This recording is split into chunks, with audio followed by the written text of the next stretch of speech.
Alors, une femme qui est en périménopause, ça s'identifie, ça apparaît par soit des chaleurs nocturnes, soit un manque de sommeil. Alors, on manque de sommeil pendant la nuit, on devient plus irritable, alors on a des sautes d'humeur. La fatigue en périménopause, c'est une fatigue qui est constante, qui est présente. Tu te lèves le matin et tu es encore fatigué, puis on dirait que tu n'arrives pas à passer par-dessus.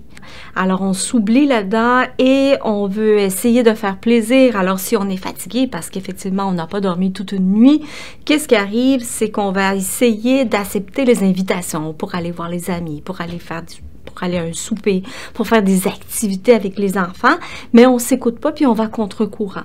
Et par la suite, qu'est-ce qui arrive? Alors, on est épuisé, on est fatigué et on blâme les autres ou on se blâme soi-même. C'est tellement pas facile parce que quand tu es dans cette étape-là, tu sens que tout va bien dans ta vie. En fait, c'est que ta famille va bien, tu as quand même un partenaire, tu as ta maison, tu as ton nid familial et tu as une belle profession dans laquelle tu es bien. Mais il y a comme toujours une espèce de vide qui est là, une insatisfaction et tu sais vraiment, mais vraiment pas comment le combler. Alors, le premier truc que je veux vous donner, c'est vraiment d'être capable d'aller chercher de l'information.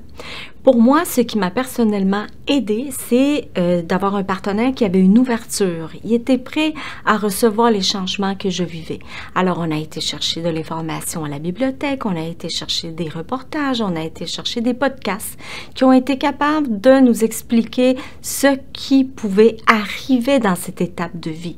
Son ouverture m'a permis de m'exprimer et de trouver des solutions ensemble. Par exemple, aller s'entraîner, par exemple, prendre des moyens pour être capable que je dorme mieux et installer différentes choses dans la chambre à coucher pour créer à ce moment-là une ambiance beaucoup plus légère, un climat plus frais pour que je puisse avoir des nuits de sommeil beaucoup plus agréables.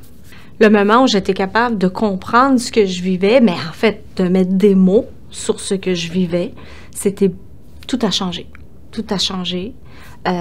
Premièrement, j'étais capable de moi-même comme respirer, me donner de la douceur et de dire « Oh mon Dieu, c'est ça que je traverse, c'est ça que j'ai traversé les dernières années. Et maintenant, je fais quoi avec ça? Maintenant, comment je prends soin de moi, de ma santé, de mon corps physique, de ma santé mentale? Comment je fais ça maintenant? » Et je pense qu'en faisant ça, c'est là où j'ai été capable de dire « OK, je vais me reconstruire maintenant. Je vais me reconstruire comment? » Et c'est là où ça a passé par la douceur. Il fallait que je me donne beaucoup de douceur et que je puisse à ce moment-là reconnecter avec moi et reconnecter avec mon partenaire en créant cette communication-là. Justement, le truc 2, c'est exprimer vos besoins clairement.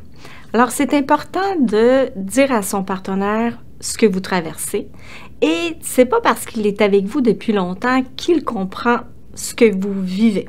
Alors, c'est important de dire, bon, j'ai tel besoin, j'ai besoin qu'on passe plus de temps ensemble ou j'ai besoin qu'on puisse arranger la chambre d'une autre façon ou j'ai besoin qu'on fasse des activités ensemble. Comme ça, il va avoir accès à vous et vous n'allez pas vous retrouver à vivre cette situation tout seul. Pour expliquer, par exemple, de créer cette connexion-là avec ton partenaire puis dire, voilà ce que je vis. Puis d'être capable de simplement expliquer ton besoin, simplement expliquer, par exemple, tu dors pas la nuit. Qu'est-ce que ça te fait vivre ne pas dormir la nuit? Que ça t'attriste, que tu es fatigué, hein? Que tu as moins de patience, que tu as moins de libido, tu as moins de désir, c'est pas là, tu es fatigué. Alors, je pense que quand tu parles de cette façon-là, mais tu te donnes le droit d'exister et l'autre te reçoit puis t'accueille. C'est plus facile de former une équipe. Le truc numéro 3, c'est vraiment de faire équipe. De mon côté, où je me suis sentie que j'étais connectée avec mon partenaire, c'était, oui, son ouverture d'esprit, mais c'était surtout son engagement. J'ai senti qu'il était engagé, ce qui nous a permis de créer de nouvelles tâches, de créer de nouvelles activités et créer quelque chose de plus solide, créer quelque chose de plus unique et de créer une communication qui est authentique. Dans cette nouvelle relation que nous avons créée vraiment une vraie connexion d'équipe en disant, mais t'es pas tout seul avec ce que tu vis. On est ensemble, c'est pas moi tout seul contre mon corps, c'est pas moi tout seul contre la périménopause, ou c'est pas moi contre mon conjoint, mais c'est plutôt mon conjoint et moi contre ce nouveau défi de la vie, et nous avons trouvé des outils ensemble, comme une équipe. Dans cette période-là, mais c'est se donner le droit. Je crois que c'est le fait de se donner le droit de vivre ce qu'on vit, ça change tout. Ça change tout. Se donner le droit de se dire, mais je suis plus la même femme que j'étais avant. C'est normal. C'est plus ça. C'est je suis moi dans cette étape-là, puis je l'accueille, puis je lâche prise. Puis qu'est-ce que je fais avec ça maintenant? Comment je vais le faire d'une belle façon dans laquelle je vais être bien? Je pense que c'est ça.